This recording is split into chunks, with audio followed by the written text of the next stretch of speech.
By the end of the Marathon Server Slam, I had put around 28 hours into the game, just about managing to reach level 30 on the final day. And I learned a lot in that time. Some things were learnt the easy way, and others...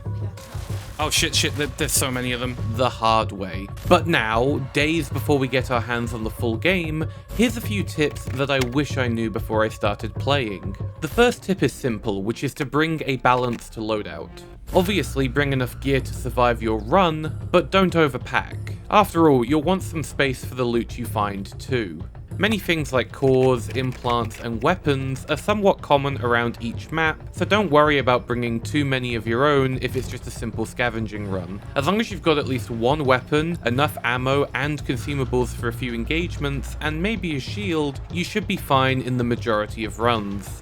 If you are struggling for resources, there's a few easy ways to find ammo around the map in any run. Standard UESC troops will often drop vault batteries and light ammo on death, whilst UESC turrets around the map will usually drop light or heavy ammo. You can also get all three of these ammo types from ammo crates, which can spawn in loot containers or from dead UESC. Lastly, loot containers found around the edge of each map have a higher chance to contain ammo as well as healing items, so search around there if you start to run low. Speaking of looting, you'll want to grab any unstable materials as early as possible. These are most commonly used to unlock different perks and items with factions early on, so stocking up can give you a pretty big head start.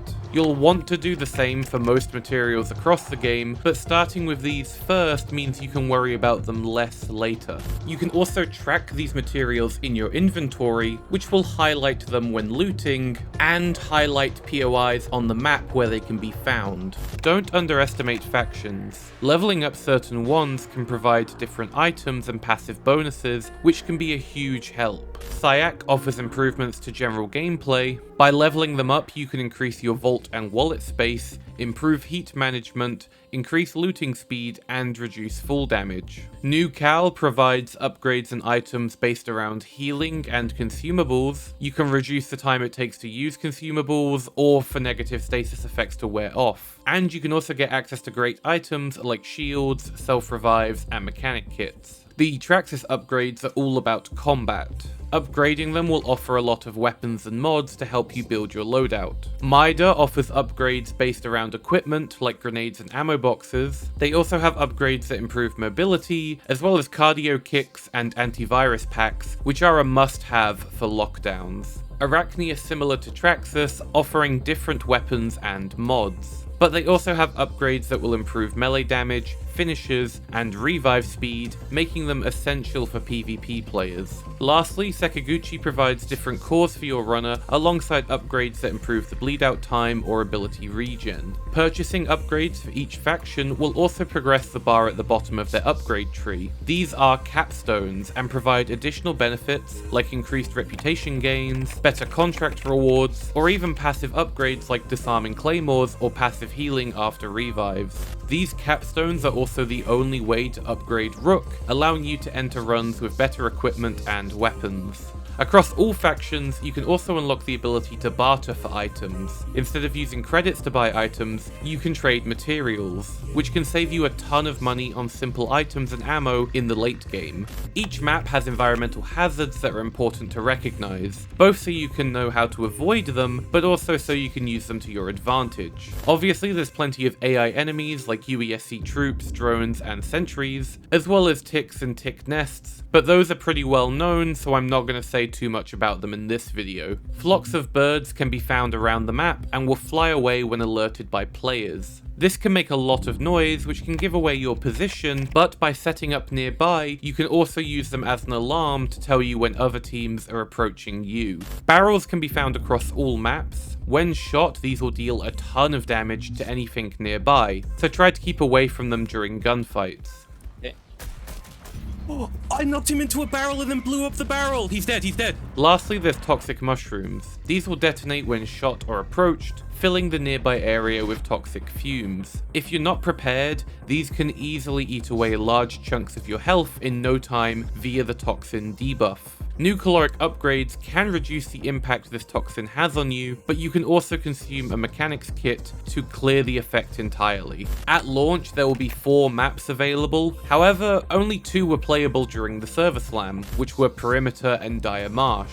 These are the 2 early game maps, so I'm only going to talk about them in this video. Perimeter is the smallest and easiest map of the 2, making it a great place to start. While the map is small, it's also dense with POIs, separated by large walls, valleys, and a tunnel system. This makes it a great map for players more interested in basic loot, and less interested in engaging with other players, though of course you still need to be ready for anything. Dire Marsh is a lot larger compared to Perimeter, but it's also a lot more open, which means traveling between POIs is just as straightforward as it is dangerous. You'll find an increased number of both players and UESC here, making it the deadlier of the 2 maps. A very useful strategy for both maps is team counting. Perimeter has a maximum of 12 players or 5 full teams per match, while Dire Marsh can fit 18 players or about 7 teams. Take note of exfils and dead bodies throughout the match, and you can get a rough idea of how many players are left lurking around, but never assume there's no other players left.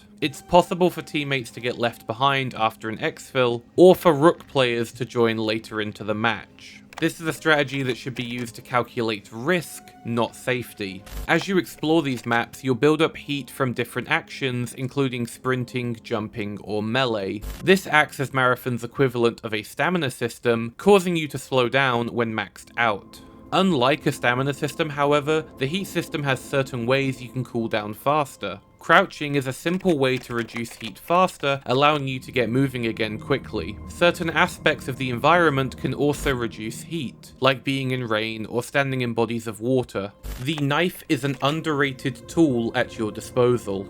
During combat, the knife can be used to finish off weak enemies, saving you precious ammo. And as you explore Tau Ceti, the knife is not only faster than most other weapons, it's also much quieter, allowing you to sneak around or towards unsuspecting players. Combat with other players is inevitable. While it's best to avoid it early on until you can get more familiar with your weapons and gear, sometimes you'll have to fight to stay alive. In these situations, it is important to identify and call out the enemy runners as quickly as possible. Not only can this give your team a good idea of what abilities you'll be facing, whether it's Void's invisibility or Recon's tracker drone, but it also helps you keep track of your enemies in the event that a player disappears or more players turn up.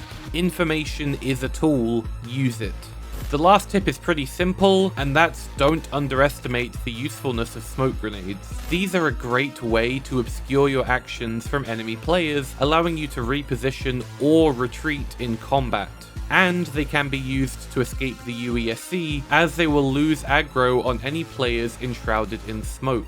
Alternatively, there's a couple ways to use enemy smokes to your advantage too. Void can turn invisible when entering any smoke cloud, allowing him to approach enemies unseen, and thermal sights on weapons can be used to completely counter smoke grenades. While these tips can make your early game experience in Marathon a lot smoother, it's worth noting that this information barely scratches the surface. This game and its mechanics have so much depth. So as you begin your journey on Tau Ceti, keep an open mind. There's still so much to see and so much to learn. But for now, I hope you're having a great day, and I'll see you on Tau Ceti.